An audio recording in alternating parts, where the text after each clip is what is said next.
얼마 전에 우리 한국 축구가 월드컵 평가전을 했습니다. 그죠? 그래서 세계 최강의 팀인 브라질을 불러서 시합을 했는데 어떻게 됐죠? 졌죠, 그죠? 5대1인가, 4대1인가 졌어요. 대패를 해서 대패, 그죠? 그날 이후로 직장인들이 일이 손에 잡히지 않고 밤에 잠이 오지 않고 밥맛이 떨어졌다 이런 분들이 많이 계셨어요. 또 칠레하고 할 때 2대1로 이겼는데 또 월드컵 나가지도 못하는 파라과이하고 2대1로 비기고 또 이진에 가까운 이집트 팀한테는 또 4대1로 이기고 그랬습니다. U23 아시안컵 8강전에서는 한국팀이 일본팀한테 8강에서 3대0으로 또 졌습니다. 저거, 예, 속상하죠. 예. 또 그 비슷한 무렵에 브라질에서는 국제배구연맹 발리볼 네이션스 리그라고 하는 여자 국가대표 배구 대회가 열렸습니다. 우리 한국 여자 배구 대표팀이 나갔는데 6개 나라하고 붙었는데 다 졌어요. 그리고 모든 나라한테 다 3대0으로 졌습니다. 3대0, 3대0, 3대0, 6번이나 한 세트도 못 빼앗았습니다. 예. 우리는 우리나라 대표팀이 다른 나라 대표팀과 경기를 하면 항상 우리는 이기기를 원하고 우승하기를 원하죠. 근데 우리나라 대표팀이 패배하면 너무 서운하죠. 속상하고 답답하고 막 화가 치밀어 오르고, 그죠? 그렇습니다. 부모님들도 마찬가지입니다. 우리 아이들이 자녀가 뭐든지 잘하고 형통하기를 원합니다. 공부도 잘하기를 원하고 운동도 잘하기를 원하고, 그렇죠? 또 음악이면 음악, 미술은 미술 다 잘하기를 원합니다. 마찬가지로 하나님께서도 예수님의 피로 구원한 하나님의 자녀들, 구원받은 성도들이 세상 사람들과는 탁월하게 다른 삶을 살기를 원하십니다. 그런데 마치 국가대표가 경기에 지거나 우리 자녀들이 기대에 못 미칠 때 우리가 너무 서운하고 속상하듯이 하나님의 자녀들이 하나님의 기대에 못 미치게 세상 사람들과 구별되지 않게 살아간다면 하나님은 너무 서운하시고 속상해 하실 것입니다. 하나님께서 아들의 피를 주고 사신 자녀들, 구원받은 성도들에게는 기대하시는 삶이 있어요. 하나님이 기대하시는 삶. 오늘 이 문제를 같이 한번 생각해 보고자 합니다. 그럼 하나님이 우리들에게 기대하시는 삶이 무엇일까요? 오늘 본문에 나와 있습니다. 오늘 본문 21절 같이 읽겠습니다. 시작. 또 그들에게 이르시되 사람이 등불을 가져오는 것은 말 아래나 평상 아래 두려 함이냐 등경 위에 두려 함이 아니냐. 예, 등불을 켜는데 등불을 말 아래, 이 말은 사람이 타고 다니는 말, 소, 말, 개, 그 말이 아니에요. 촌에서 농사 지을 때 이거 한 말, 두 말 하는 말통 있죠, 말통. 그 말이에요, 말. 그러니까 이 말은 크다란 바구니라 생각하면 되는 거예요. 등불을, 등잔불 있죠, 우리 옛날에 사용하는 등불, 등불을 크다란 바구니 상자 아래 두면 어떻게 돼요? 빛이 새 나오지 않잖아요. 아니면 등불을 침대 밑이나 평상 아래 두면 또 안 되는 거예요, 그죠? 등불은 어디에 둬야 됩니까? 사방으로 빛이 잘 비치는 등잔 위에 둬야 된다. 등경 위에 둬야 된다는 겁니다. 예. 무슨 말일까요? 그럼 당연한 얘기 아니에요? 등불을 켜는데 등경 위에 둬야 된다. 등잔 위에 둬야 된다. 당연한 말 아니에요? 왜 이런 말씀을 하셨을까요? 비슷한 말씀이, 같은 말씀이 마태복음에도 반복됩니다. 마태복음 5장 13절. 마태복음 5장 13절 화면에 나오죠? 보고 읽읍시다. 시작. 너희는 세상의 소금이니 소금이 만일 그 맛을 잃으면 무엇으로 짜게 하리요? 후에는 아무 쓸데없어 다만 밖에 버려져 사람에게 밟힐 뿐이니라. 소금은 짠맛을 잃으면 안 된다. 소금은 짠맛을 내야 된다. 이런 말씀이에요. 이건 또 무슨 말씀이에요? 자, 그 밑에 마태복음 5장 15절이 있어요. 마태복음 5장 15절. 자, 화면 보여주세요. 글씨. 9절 시작. 사람이 등불을 켜서 말 아래에 두지 아니하고 등경 위에 두나니 이러므로 집안 모든 사람에게 비치느니라. 오늘 말씀 같은 말씀이죠. 두 가지예요. 등잔불이 사방에 잘 비치도록 등잔 위에, 등경 위에 둬야 된다. 소금은 짠맛을 잃으면 안 된다. 무슨 말씀일까요? 요리에 관한 말씀일까요? 실내 조명기구를 설치하는 방법에 관한 말씀일까요? 그건 아니겠죠, 그죠? 조명기구는 등잔 위에 둬야 된다. 이런 거, 이게 아니잖아요, 그죠? 요리하는 게 말씀도 아니란 말이에요. 그럼 왜 이런 말씀을 하셨을까요?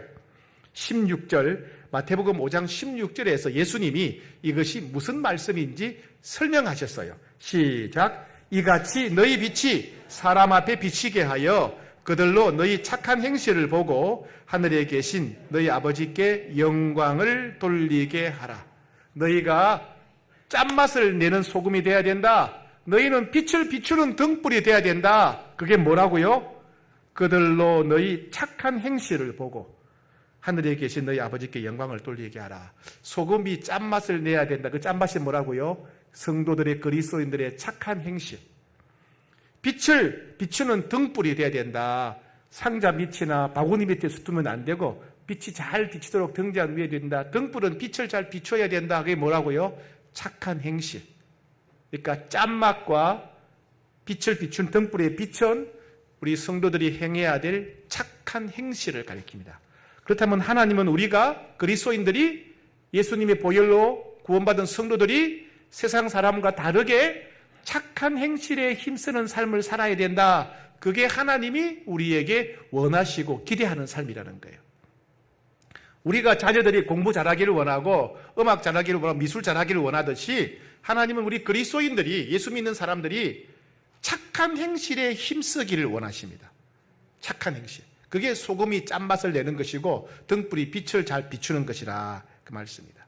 오늘 이 착한 행실 여러 가지 중에 특별히 우리 주변에 있는 어려운 사람들, 우리 주변에 있는 고통받는 사람들을 돕는 문제를 중심으로 같이 생각해 보고자 합니다. 성경에 보면 착한 행실로 하나님께 칭찬받았던 사람들이 있어요. 하나님께 영광을 돌린 사람들이 있습니다. 창세기 14장에 보면 아브라함의 이야기가 나옵니다. 아브라함 당시에 신할 동맹, 4개 연합군, 신할 동맹이라고 하는 4개의 연합군이 쳐들어와서 소돔을 정복합니다. 그리고 아브라함의 조카인 롯과 사람들을 사로잡아갑니다.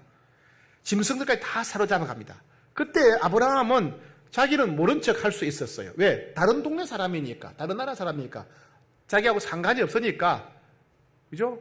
아브라함은 모른 척 할 수 있었는데, 아브라함은 모른 척 하지 않았습니다.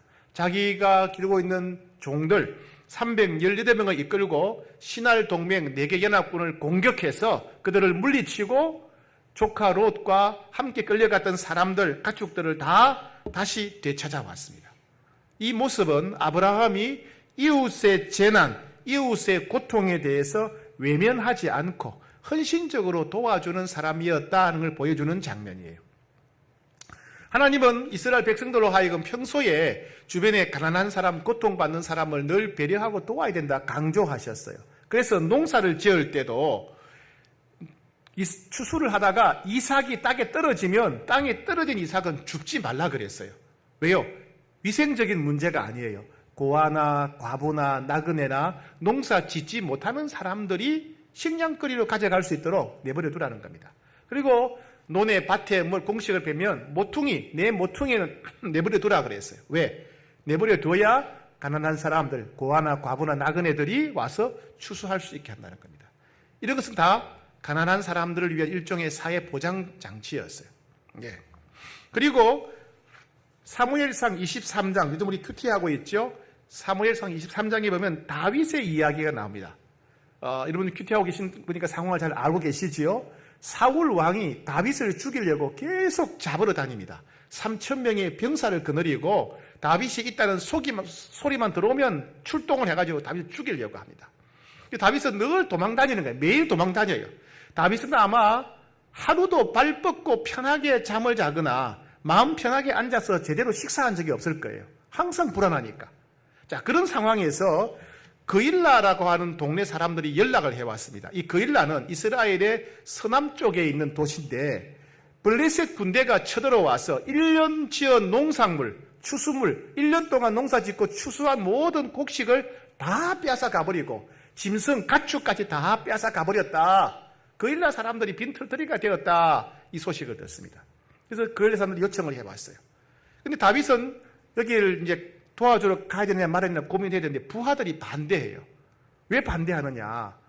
자, 그일라 사람들은 이스라엘 사람들입니다. 이스라엘 사람들이 어려움을 당하면 누가 도와야 됩니까? 그 나라의 왕이 도와야 돼요. 그러려고 세금 내잖아요. 그죠? 세금 내니까 사울 왕이 와서 그일라 사람을 도와줘야 돼요. 다윗은 왕이 아닙니다. 장군도 아니고 도망자예요, 도망자. 자기가 거일라 사람들을 도와줄 이유가 없었어요. 그리고 거일라 사람들을 공격한 이 블레셋 군대들은 정예 군대입니다. 훈련받은 정예 군대고 다윗과 함께하는 사람은 오합지졸이에요. 이 오합지졸과 정예 군대가 싸우면 다윗의 군대가 질 수밖에 없지요. 근데 무리한 공격이란 말이죠. 더군다나 다윗이 이 블레셋 군대를 치게 되면 사울 왕이 그 소식을 듣고 뒤에서 공격해 온단 말이죠. 다윗을 잡으러 온단 말이죠. 그럼 다윗은 어떻게 됩니까? 앞에는 블레셋 군대가 있고 뒤에는 사울의 군대가 있고 꼼짝달싹 못하는 그런 상황이 온다는 거예요.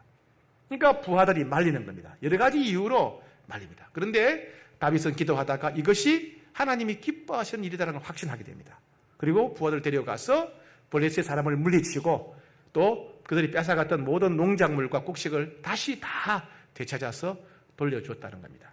이건 뭘 말합니까? 다윗은 자기가 어려운 처지에 있었지만은, 자기 형편이 지금 말이 아니었지만은, 자기 발등에 불이 떨어졌지만은 이웃의 위기, 고통에 대해서 외면하지 않았다. 내가 힘들어도 다른 사람이 도움이 필요하면 도와야 된다 하는 것을 보여주는 모습이 이 다윗의 모습이죠. 예수님도 보시면 오병이어 사건, 칠병이어 사건을 보게 되면 배고픈 사람들을 늘 도와주셨어요. 그죠? 그리고 병든 사람, 약한 사람, 귀신 들린 사람을 다 치료해 주셨습니다. 이런 걸 보게 되면 하나님은 우리 그리스도인들이, 하나님의 백성들, 자녀들이 어려움 당한 사람, 고난 당한 사람, 위기 상황에 있는 사람들을 도와주고 나누고 베푸는 것을 하나님이 원하시고 기뻐하시는구나 하는 걸 알 수가 있어요. 우리 주변에는 이런 사람이 참 많습니다. 우리 이 문제를 생각해 봐야 됩니다. 지난 2019년 7월 달에 코로나 오기 직전이죠. 우리 신문에 크게 난 사건이 있었어요. 그게 뭐냐면 서울 시내에서 모자 변사체가 발견됐다는 겁니다. 굶어 죽은, 아사한 굶어 죽은 모자, 어머니와 아들 시신이 발견되었다고 그때 신문에 크게 대서특필한 적이 있습니다. 누구냐 하면 봉천동에 사는 분인데 탈북민입니다. 탈북민이고 어머니는 42살, 아들은 6살이에요. 근데 경찰이 들어가 보니까 집에 먹을 게 하나도 없어요. 냉장고에 고춧가루밖에 없네요. 고춧가루밖에 아무것도 없고 수도요금을 못 내가지고 수도요금 장기 미납으로 단수 조치가 되었고 전기도 안 들어오고 건강보험료는 17개월 동안 미납했고 또 임대주택 월세가 월 9만 원인데 월세 공과금을 1년 동안 낸 적이 없는 겁니다. 그래서 보니까 먹을 게 하나도 없어서 먹을 게 하나도 없고 고춧가루밖에 없고 물도 안 나오고 돈도 하나도 없고 그래서 이 42살 어머니하고 6살 이 아들이 굶어 죽은 거예요. 굶어 죽었어요. 북한에서 굶주림을 피해서 사선을 넘어서 탈북하고 한국에 왔는데 세계 10대 선진국이라고 하는 한국의 서울 한복판에서 엄마와 아들이 굶어 죽은 거예요. 굶어 죽었어요. 우리나라는 굶어 죽도록 정부가 내버려 두지 않습니다. 그죠? 우리나라는 복지제도가 잘 되어 있어요. 먹을 게 없고 돈이 없는 사람은 기초생활수급자라고 해서 정부가 먹을 것도 주고 생활비도 주고 월세도 내주고 교육비, 의료비 다 주어서 생존하게 합니다. 죽지 않게 합니다. 이 사람들은 그런 정보를 몰랐던 모양이에요. 누군가가 가가지고 이 사람들이 얼마나 어려운가를 보고 이렇게 어렵다면 정부에서 도울 수 있겠다. 동사무소에 연결하고 그렇게 했더라. 그러면 이 두 사람이 살 수 있었을 거예요.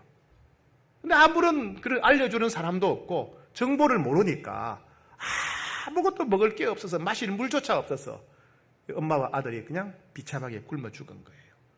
살 수 있는데 정부가 얼마든지 도와줄 수 있고 동사무소에 도와줄 수 있는데 그걸 몰라서 그냥 굶어 죽은 거예요. 아무도 이들을 돌아보지 않았던 겁니다. 우리는 이런 사람들을 도와야 됩니다. 이런 사람들 도와야 돼요. 굶어 죽는 사람들, 외로운 사람들, 고독사하는 사람을 우리가 도와야 됩니다. 왜 우리가 착한 행실을 힘써야 될까요? 우리가 착한 행실을 힘써야 될 이유는 무엇일까요? 첫 번째, 착한 행실은 우리의 믿음을 증명하는 것이기 때문에 그래요. 우리가 착한 행실을 하는 것은 우리 안에 믿음이 있다는 것을 증명하는 것입니다. 에베소서 2장 10절에 우리는 그가 만드신 바라 그리스도 예수 안에서 착한 일을 위하여 지으심을 받은 자다. 하나님이 우리를 만드신 목적이 뭐냐? 착한 일을 행하게 하려고. 예수님을 통해서 우리를 구원하신 목적이 뭐냐? 착한 일을 행하게 하려고 구원하셨대요. 우리가 하나님이 나를 만드셨습니다. 하나님이 예수님 통해서 나를 구원하셨습니다. 이걸 믿는다면 우리는 착한 행실을 해야 돼요. 착한 행실. 새 계명을 주노니 서로 사랑하라. 내가 너희를 사랑하지 서로 사랑하라. 우리가 하나님께 받은 사랑이 클수록 하나님이 내게 큰 사랑을 주셨다고 믿는다면 우리는 이웃을 사랑해야 돼요. 하나님이 우리에게 크게 은혜를 베푸셨다고 믿는다면 우리도 은혜를 베푸는 삶을 살아야 됩니다. 그래서 선한 행실, 착한 행실은 단순히 봉사활동이 아니고 하나님이 나를 만드셨다고 믿는 믿음의 고백이에요. 하나님이 나를 구원하셨다, 예수님 통해 나를 구원하셨다고 믿음의 고백이 뭐다? 착한 행실이에요. 선한 행실입니다. 그래서 우리는 은혜 갚는 심정으로, 빚 갚는 심정으로, 감사한 마음으로 선한 행실에 힘써야 됩니다. 두 번째, 우리가 착한 행실을 해야 될 두 번째 이유는 뭐냐면요, 이 착한 행실이 하나님이 기뻐하시는 예배이기 때문에 그렇습니다. 예배. 히브리서에 보게 되면 새로운 예배를 말합니다. 새로운 제사장 예수 그리스도를 소개한 다음에 새로운 제사장 예수 그리스도께 드리는 우리의 새 예배는 뭐냐? 첫 번째는 찬송의 예배다. 찬송의 예배. 오늘 우리가 드리는 이 예배가 찬송의 예배예요. 그죠? 근데 또 다른 예배가 있다는 거예요. 히브리서 13장 16절 보게 되면 같이 읽을까요? 화면 시작. 오직 선을 행함과 서로 나눠주기를 잊지 말라. 하나님은 이 같은 제사를 기뻐하시느니라. 선을 행하는 것, 어려운 사람들에게 나누고 베푸는 삶, 이것도 하나님이 기뻐하시는 예배다, 이런 말이에요. 우리가 이렇게 함께 모여서 드리는 예배는 찬송의 예배고, 찬송의 예배. 우리가 밖에 나가서 우리 주변에 어려운 사람, 힘든 사람을 도와주는 것은 선한 행실의 예배, 산 제사다, 그 말입니다. 우리가 여기서 모여서 예배를 드린다면 반쪽짜리 예배를 드리는 거예요. 찬송의 예배만 드리는 겁니다. 우리가 온전한 예배를 드리려면 밖에 나가서 우리 주변에 어려운 사람들을 도와야 돼요. 선한 행실에 힘써야 돼요. 나누고 베푸는 삶을 살아야 돼요. 그래야 온전한 예배가 된다, 그 말씀입니다. 우리가 선한 행실을 해야 되는 첫 번째 이유는 선한 행실은 우리 믿음을 증명하는 것이기 때문에. 두 번째, 선한 행실은 하나님께 드리는 또 다른 예배이기 때문에. 세 번째는 뭐냐? 세 번째 우리가 선한 행실을 드리는 이유는 뭐냐면 선한 행실은 하나님께 영광을 돌리는 것이기 때문에 그렇습니다. 마태복음 5장 16절 이같이 너희 빛이 사람 앞에 비치게 하여 그들로 너희 착한 행실을 보고 하늘에 계신 너희 아버지께 영광을 돌리게 하라. 너희들의 착한 행실을 보고 세상 사람들이 하나님께 영광을 돌리게 된다. 하나님께 영광을 돌린다는 말이 뭘까요? 하나님께 영광을 돌린다는 말은 하나님께 감사한다, 찬양한다, 하나님을 인정하게 된다, 하나님 믿게 된다. 너희들이 착한 행실을 하게 되면, 너희가 나누고 베푸는 삶을 살게 되면 세상 사람들이 너희 행실을 보고 하나님께 감사하게 된다. 하나님이 살아계심을 인정하게 된다. 하나님을 믿게 된다, 이 말입니다. 그렇다면 선한 행실은 뭐죠? 전도다, 선교다, 이런 말이에요. 하나님이 살아계시고 우리를 사랑하신다는 것을 세상 사람들이 어떻게 안다는 말입니까? 우리가, 예수 믿는 우리가 세상 사람들을 사랑할 때, 하나님은 사랑이구나 알게 된다는 거예요. 하나님이 우리를 용서하시는 걸 세상 사람들이 어떻게 알겠습니까? 우리가 그들을 용서할 때, 하나님은 용서하는 분이시구나 알게 된다는 거예요. 세 가지 있죠, 세 가지. 기억하십니까? 첫 번째, 우리가 선한 행실을 살아야 될 첫 번째 이유는 뭐라고 그랬습니까? 선한 행실은 우리의 믿음을 증명하는 일이기 때문에, 증명. 두 번째, 선한 행실은 하나님께 드리는 예배이기 때문에, 예배. 세 번째, 선한 행실은 사람들이 우리를 보고 하나님께 영광을 돌리고, 선한 행실은 전도와 선교라는 거예요. 그래서 우리는 우리 주변에 어떤 어려운 사람들이 있는가를 잘 돌아보고 돕기에 힘써야 됩니다. 우리 주변에 어떤 사람들이 있을까요? 몇 년 전에 부산의 한 주택에서 남자 한 명이 백골 상태의 시신이 발견되었어요. 백골 상태의 시신. 60대 후반인데요. 침대에 반듯하게 누워 있어요. 옆에는 소주병과 막걸리 병이 있고 죽은 지 1년이 더 지났어요. 죽은 지 1년이 지나니까 시신이 다 썩고 뼈만 남은 거예요. 뼈만. 백골만 남아있는 거예요. 뼈만 남아있는 거예요. 그리고 아무도 찾아오지 않았어요. 가족도 있는데, 친구도 있는데, 이웃도 있는데. 가족도 있고, 친구도 있고, 이웃도 있는데 1년 이상 아무도 찾아오지 않았기 때문에 죽은 지 1년, 혼자서 쓸쓸하게 고독사하고, 혼자 죽고, 죽은 지 1년 지났는데 아무 찾아오지 않으니까 그냥 다 썩고 뼈만 남아있는 게 발견된 거예요. 누가 한 사람이라도 전화를 하고 찾아갔더라면, 친척이든지 가족이든지 친구든 이웃이든지 찾아갔더라면 이런 일은 벌어지지 않았을 거 아니에요. 이분이 만약에 홍익교회 사랑방에 있었다면 이런 일이 안 일어나요. 왜요? 사랑방지가 일주일에 한두 번씩 전화하니까. 전화 안 받으면 찾아가니까. 이분이 만약 홍익교회 청춘대학에 다니셨더라면 이런 일 안 일어날 거예요. 왜? 청춘대학 교사들이 일주일에 한두 번 꼭 전화하니까 찾아가니까. 친구가 있어도 찾아오지 않으니까, 연락하지 않으니까 이런 끔찍한 일이 벌어진 거예요. 우리 주위에 이런 사람들이 많습니다. 우리는 돌아봐야 됩니다. 제일 먼저는 저소득층이에요. 우리나라 경제적으로 어려우신 분들, 저소득층. 저소득층은 두 가지 단계가 있어요. 제일 밑에는 뭐냐면 기초생활수급자입니다. 기초생활수급자. 거의 소득이 없는 사람들이죠. 이 정부에서 기준을 만들어놨는데 이 기준에 적합하게 되면 정부에서 여러 가지 혜택을 줍니다. 생계급여, 생활비를 정부에서 주고요. 의료급여도 주고, 주거급여, 집세도 내주고요. 교육급여, 아이들 학원비도 지원해 줍니다. 정부에서 사람이 굶어 죽지 않도록 인간의 가장 기본적인 존엄성 잃지 않고 살 수 있도록 정부가 도와줘요. 이게 기초생활수급자입니다. 그러니까 한국에는 정상적으로 굶어 죽는 사람이 없는 거예요. 정부가 도와주게 돼 있어요. 기초생활수급자. 그 위의 단계, 기초생활수급자 그 위의 단계는 뭐냐면 차상위 계층입니다. 차상위 계층은 기초생활수급자만큼은 아니지만 어려운 분들이에요. 여기도 정부가 정한 기준에 적합하게 되면 어떻게 됩니까? 정부에서 역시 또 생계 지원해주고, 의료비 지원하고, 주거비 지원하고, 교육비 지원하고, 돌봄 서비스 이렇게 하게 됩니다. 정부가 이렇게 다 해주게 되어 있어요. 잘하고 있어요. 근데 문제는 뭐냐? 이런 경우가 있습니다. 복지사각지대라는 분들이 있어요. 복지사각지대는 뭐냐면 복지 혜택을 못 받는다. 사각지대는 눈에 안 보인다는 뜻입니다. 복지사각지대는 복지 혜택을 받지 못하는 거예요. 예를 들면 집이 있어. 집에 있는데 현금이 없는 거예요. 현금이 없으니까 굶고 있어. 자식들이 있어요. 자식들이 한 번도 찾아오지 않아. 그러니까 독거 노인이 사는 거예요. 외롭죠. 굶고 있죠.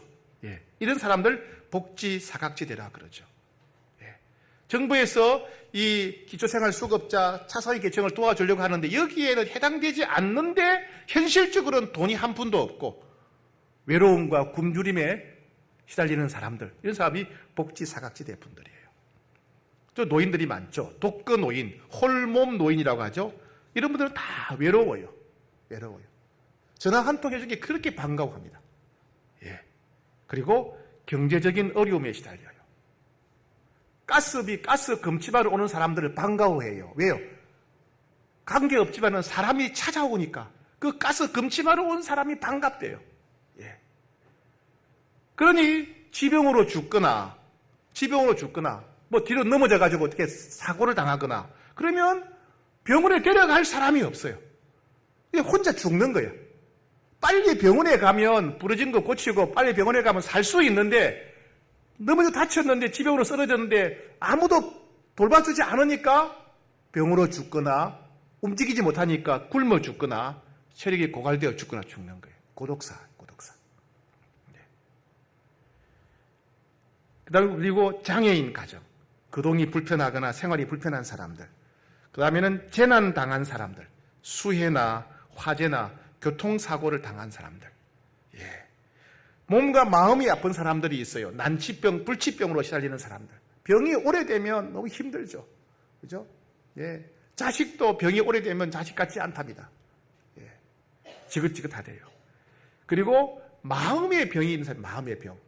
외로움이라든가, 우울함이라든가, 자살 충동이라든가, 마음이 병든 사람도 참 어려운 사람들이에요. 예. 그리고 결손가정, 조부모 가정, 할머니, 할아버지하고 사는 아이들, 또 한부모 가정, 엄마나 아빠나 한 분하고 사는 아이들, 다 위기 가정이죠. 그 다음에 다문화 가정. 다문화 가정은 엄마나 아빠 중에 한 분이 외국인인 거예요. 그럼 아이들이 학교 가면 차별 대우를 당해요. 아, 이건 정말 나빠요. 아이들도 차별하고요. 학교 선생님들도 아이들을 차별한대요. 다문화 가정은 또 경제적인 어려움까지 있는 경우가 많죠. 그 아이들은 내가 한국인인가 다른 나라 사람인가 혼란스러워합니다.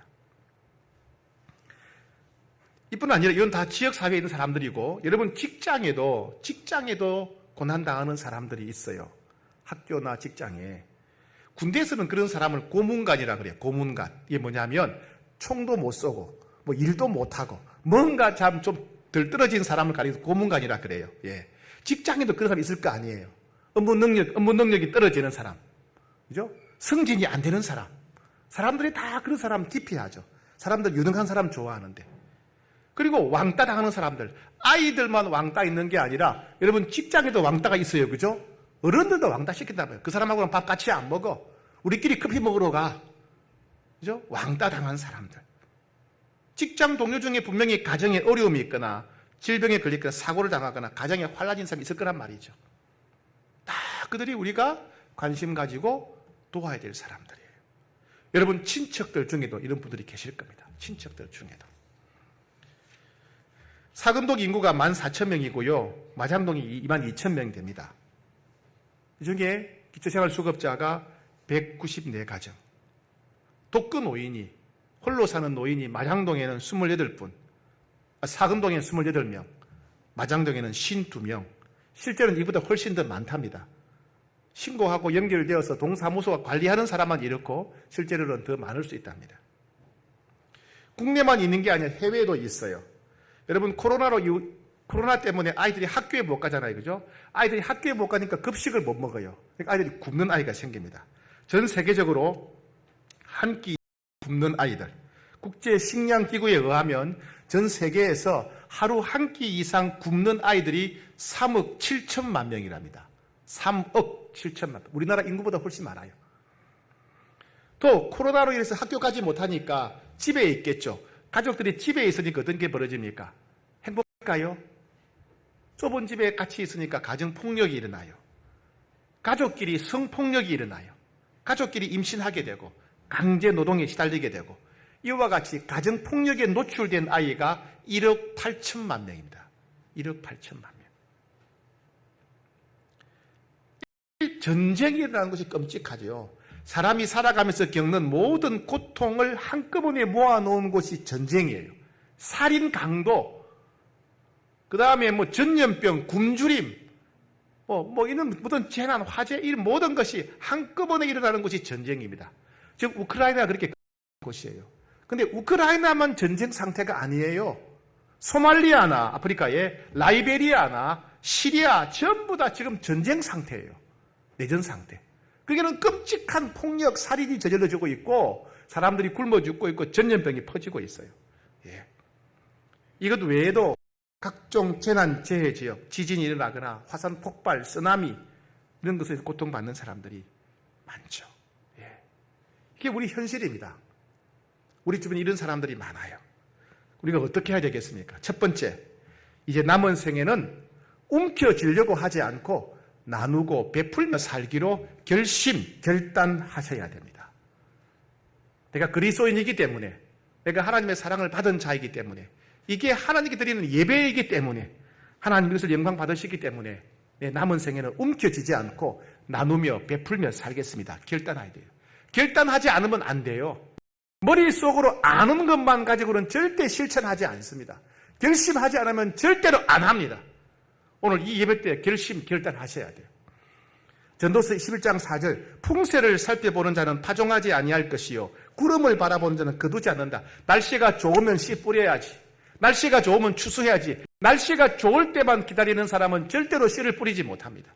날씨가 좋을 때만 기다리는 사람은 절대로 추수하지 못해요. 예. 다윗은 자기도 먹고 살기 힘들고 자기도 쫓겨다녔지만은 그러나 다른 사람을 돕는 일에 헌신했습니다. 그죠? 예. 완전하지 않더라도 내가 모든 걸 다 갖추지 않았더라도 내 주변에 나보다 어려운 사람이 있으면 도와야 됩니다. 내가 부족하더라도 도울 수 있습니다. 두 번째, 눈과 귀를 열어야 됩니다. 우리 주변에 누가 어려운가, 얼마나 어려운가 살펴봐야 돼요. 누가 힘든지, 얼마나 힘든지, 왜 힘든지 봐야 돼요. 조금 다른 얘기입니다만은 제가 그 논산훈련소에서 훈련을 받았어요.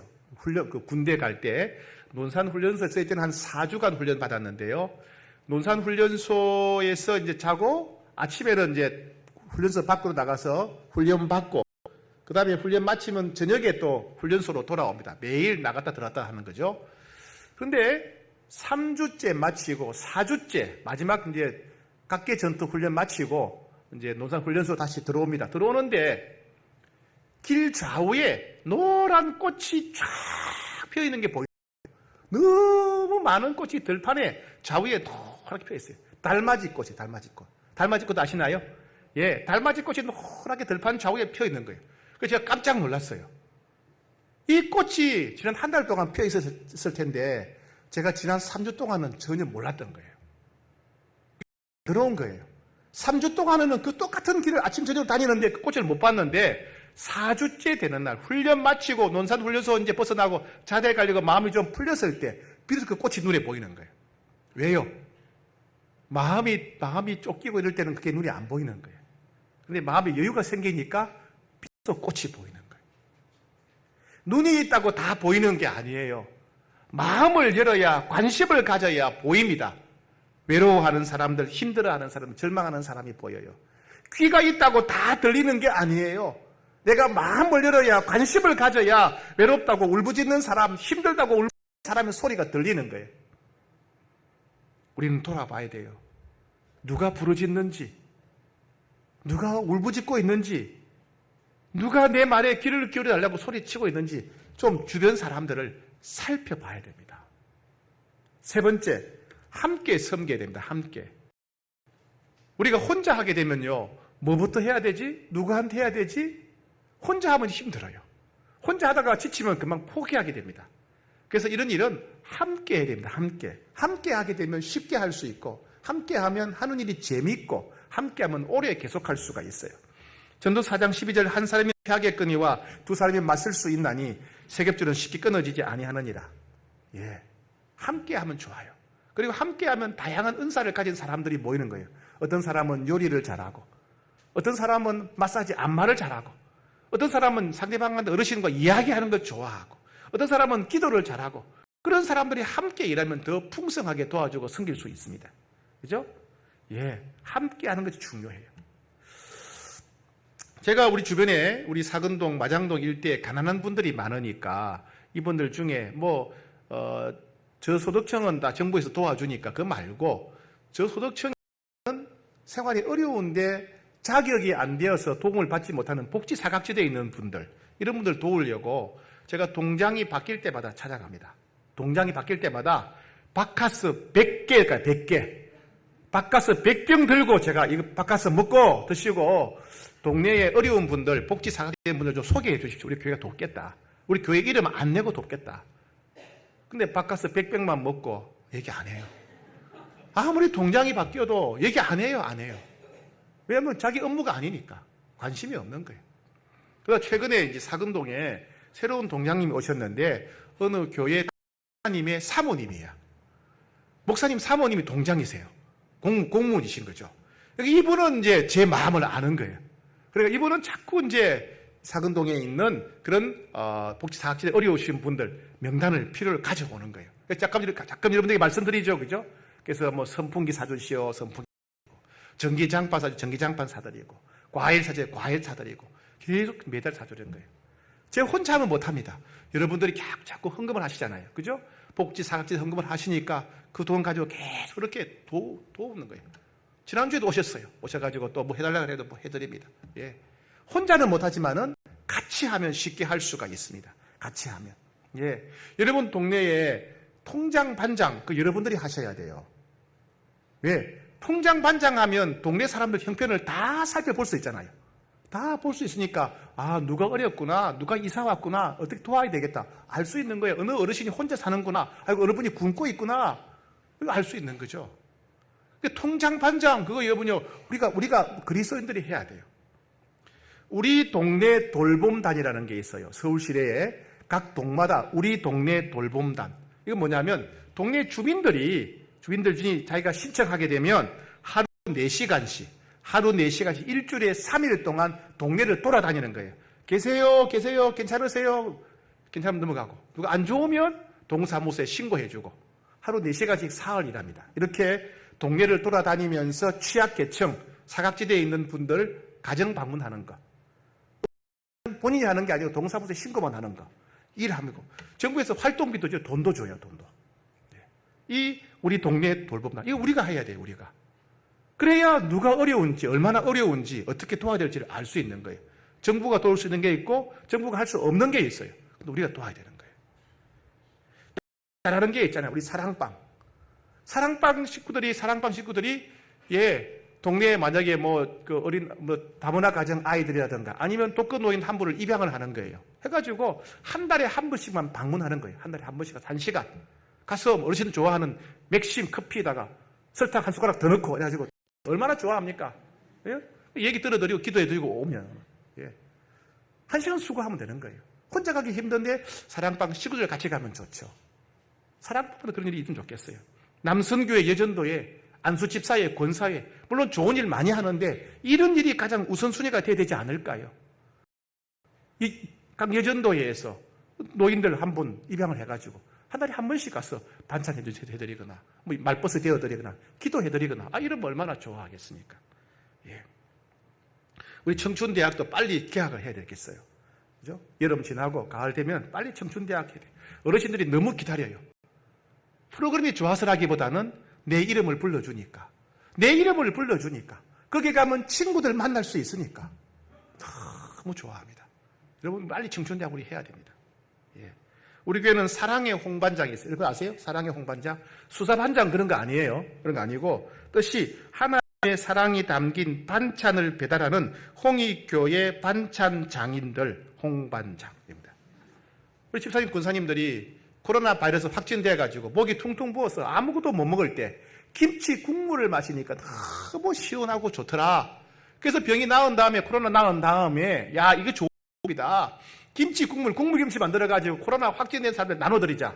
그렇게 해서 17반 돈 모아가지고 코로나 확진된 사람들한테 이 물김치가 나눠드리는 겁니다. 요즘 코로나가 확진자가 안 생기니까 이제 반찬 만들어가지고 어려운 가정, 독거노인들한테 이제 반찬 나눠드리죠. 예, 그분들이 얼마나 좋아하는지. 세상에 가스 금치몬도 기다리는 판국인데 와서 반찬 들고 오니까 얼마나 좋아. 눈물을 흘리고, 예, 밖에 나가서 그냥 막 손 들고 그럽니다. 귀한 일이죠. 그죠? 이거 혼자 못하죠. 같이 하니까 기도하는 분들, 헌금하는 분들, 요리하는 분들, 배달하는 분들 함께 하니까 이런 일이 가능한 겁니다. 우리가 함께 해야 됩니다. 특별히 여러분, 우리가 해외에도 많은 어려운 아이들이 있다고 그랬죠. 예, 우리 사랑의 밥그릇, 국제기아 대책기구와 함께하는 사랑의 밥그릇, 이거 참 좋은 기회입니다. 전 세계 굶주린 아이가 3억 7천만 명입니다. 3억 7천만 명을 다 살릴 수는 없어요. 그런데 나는 한 명은 살릴 수 있어요. 아니면 우리 가족이 한 명은 살릴 수 있어요. 우리 사랑방 식구가 한 명 살릴 수 있습니다. 한 명 입양해가지고 한 달에 2만 원, 3만 원 보내면 아이들이 한 달 생활할 수 있고 또 크면은 한 달 학비가 된단 말이죠. 그렇죠? 우리가 3억 7천만 명 살리더라도 천하보다 귀한 영혼 한 명, 두 명은 우리 가족이 살릴 수 있고 우리 사랑방이 살릴 수 있고 여든대가 살릴 수 있는 거예요.